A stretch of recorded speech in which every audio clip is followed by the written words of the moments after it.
ये है रतनपुर गांव।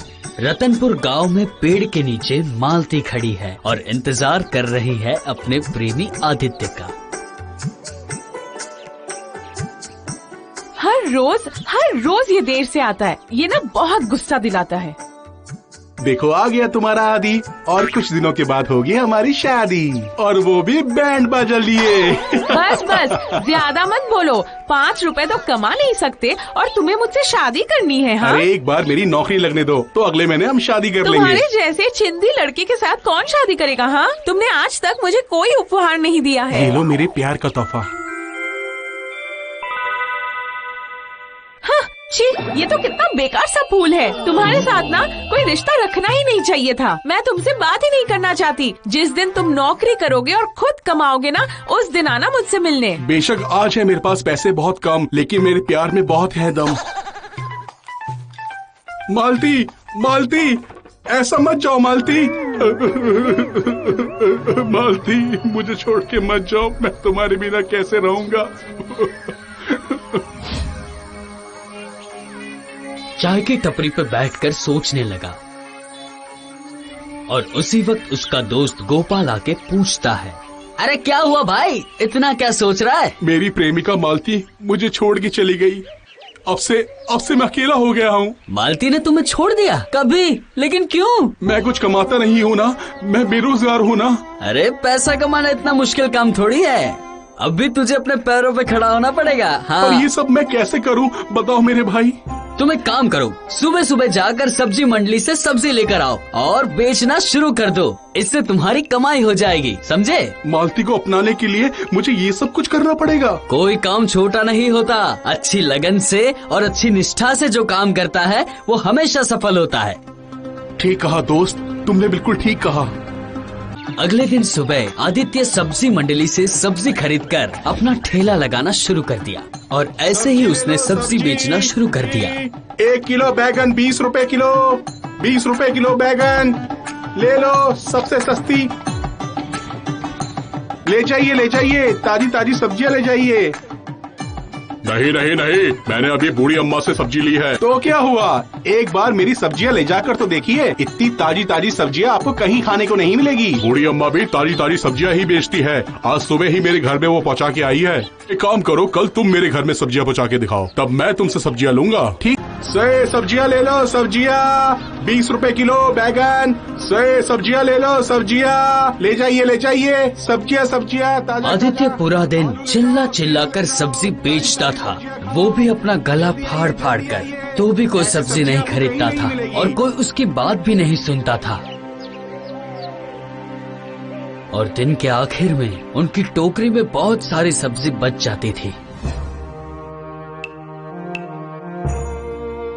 क्या भाई, सब्जी का पहले दिन का धंधा कैसे चला? क्या बताऊं दोस्त, सबके सब उस बूढ़ी अम्मा के पास ही सब्जी लेते हैं। मेरे पास कोई आता ही नहीं है। बहुत कम सब्जी बिकी है। तो बूढ़ी माँ कौन है? मेरे व्यापार शुरू करने से पहले ही वो बूढ़ी अम्मा सबके घर जाकर सब्जियां देकर आती है, इसलिए मुझसे कोई सब्जियां लेता ही नहीं है। एक काम कर, सबसे पहले जाके सब्जी मंडी पे पहुँच जा और यहाँ आके सबसे पहले बेचना शुरू कर दे और एकदम ताजी ताजी सब्जियां लेना। तुम ठीक बोल रहे हो। जैसी सब्जी मंडी खुलेगी सबसे पहले मैं ही पहुँचूंगा वहाँ जाकर और सारी सब्जियां लेकर लोगों के घर पहुंचा दूंगा। हाँ, वो ही करना। तुझे अपने पैरों पे खड़ा होना ही है। उसके बाद तेरी शादी में जाके बहुत ही मजे करेंगे। हाँ बिल्कुल। अगले दिन आदित्य बहुत ही जल्दी उठकर अपनी सब्जी का ठेला लगा देता है। सब्जी मंडी की ताजी ताजी सब्जियां ले लो। उस दिन भी ऐसा ही हुआ जो पहले दिन हुआ था। किसी ने सब्जी खरीदी ही नहीं। आओ सब्जियां ले लो भैया, एकदम ताजी ताजी सब्जियां लाया हूँ। हाँ, सब्जी तो मैंने खरीद ली। अब मैं बाजार में मच्छी लेने आया हूँ। पर कल तो आप बोल रहे थे कि आप मेरे यहाँ से सब्जी लेंगे। आपने वादा किया था मुझसे। नहीं, मैं तो सुबह 5 बजे से निकला हूँ, तब तो तुम बैठते भी नहीं हो। इसलिए बूढ़ी अम्मा मेरे घर पर आई थी और मैंने उनसे सब्जियां ले ली। अब मैं क्या कर सकता हूँ, उनसे सब्जी ले ली मैंने और नहीं चाहिए। आपका घर किधर है, मुझे बताइए जरा। पीछे के रास्ते को पकड़ के चलोगे तो मेरा घर सामने ही नजर आएगा तुम्हें। अच्छा, इसके अनुसार बूढ़ी अम्मा इसको अभी भी सब्जी देके गई है। अगर मैं इसको ढूंढूंगा तो वो मुझे मिल ही जाएगी। चलो जाकर उसे देखता हूँ, जरा दूर नहीं गई होगी।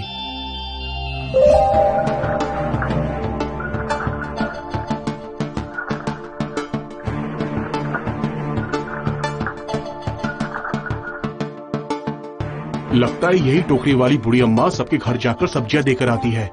अम्मा, अम्मा जरा सुनिए तो। ओ अम्मा, सुन रही हो? मैं हूँ आदि सब्जी वाला। मैं आदि। अरे तुम्हारा चाहे जो भी नाम हो उससे मेरा क्या? तुम मुझे इस तरह क्यों बुला रहे हो?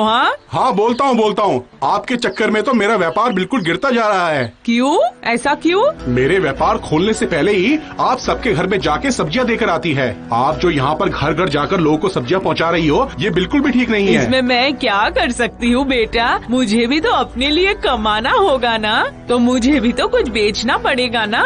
मेरे घर पर एक बच्ची है, बहुत खर्चे हैं। हाँ वो तो मैं समझ ही गया हूँ, पर इतनी सुबह उठ के मंडी खुलते ही सब्जी खरीद के लोगों के घर तक आप सब्जियाँ कैसे पहुँचा देती हो? आप ये सब कुछ कैसे कर लेती हो? अरे मैं तो खुद ही खेती बाड़ी का काम करती हूँ। घर के पास एक छोटी सी जगह है जहाँ पर मैं सभी सब्जियाँ वहीं लगाती हूँ और उसके बाद उन्हें बेच देती हूँ। तुम्हें भी अगर कुछ अपने आप करना है तो तुम्हें भी यही करना चाहिए। पर मेरे पास तो खेती बाड़ी करने की कोई जमीन नहीं है। अरे घर के पास जितनी छोटी भी जगह क्यों ना हो वहीं पर लगाया करो ना, उसी से तुम्हारा हो जाएगा। आपने बिल्कुल सही बोला, मुझे अपने पैरों में खुद खड़ा होना ही है। हाँ, और उसके बाद तुम बाजू वाले गांव में उन्हें बेचकर भी आ सकते हो और मैं इस गांव में अपनी सब्जियां बेचूंगी। बूढ़ी माँ की बात आदित्य को सही लगी। ऐसे ही 1 साल बीत जाता है। एक दिन आदित्य मोटरसाइकिल लेकर पासे के गांव में जाता है और वो देखता है कि घर से बूढ़ी माँ सब्जी की टोकरी लेकर बाहर आई है। अरे बूढ़ी अम्मा इस गांव में भी सब्जियां बेचती है? चलो जाकर देखना पड़ेगा। अरे सुनिए बूढ़ी अम्मा, आप इस गांव में भी सब्जियां बेचते हो? नहीं बेटा, ये तो मेरा ही घर है। मैं तो बस अभी अभी ये सब लेकर बाहर जा रही थी। ओह अच्छा, तो ये बात है। आपने जब से मुझे बोला है मैंने अपना व्यापार खड़ा कर लिया है। अभी बस मुझे एक ही चिंता है। क्या चिंता है तुम्हारी बेटा? मैं जिससे प्यार करता था मालती, वो 1 साल पहले ही मुझे छोड़कर चली गई। उसने कहा था जिस दिन मैं अपने पैरों पे खड़ा हो जाऊंगा उसी दिन जाकर मैं उससे मिलूं। मुझे उससे मिलना है, पर उसका घर किधर है ये मुझे नहीं पता। जितना मैंने सुना था वो इसी गांव में रहती है, पर कौन सा घर है ये नहीं पता। ये बात है। मालती, ओ मालती, देख जरा कौन आया है। आ रही हूँ माँ। अरे मालती, तुम इन अम्मा की बेटी हो जिससे प्यार करता था, वो यहाँ ही मिली। आपकी बेटी, मैंने कभी नहीं सोचा था। मालती के मुंह से मैंने ये सब सुन लिया था। मैंने तुम्हारे बारे में सब कुछ पता कर लिया था पहले से ही, लेकिन अब तुम सफल हो गए। अब तुम खुद कमाने लगे। आशा करती हूँ तुम मालती को अब खुश रख पाओगे। इसीलिए मैं तुम्हारे साथ अपनी बेटी मालती की शादी करवाऊंगी। क्या अब खुश हो ना?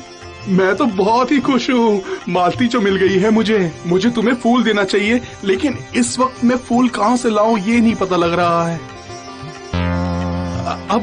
अभी तुम इसी से काम चला लो। ये मेरी तरफ से तुम्हारे लिए एक प्यार भरा तोहफा। अब तुम इसी से काम चलाओ। अरे छोड़ो, अभी ये सब क्या बोल रहे हो? और एक दिन अच्छा सा शुभ मुहूर्त देखकर मालती और आदित्य की शादी हो जाती है और दोनों सुख समृद्धि से अपना जीवन व्यतीत करते हैं।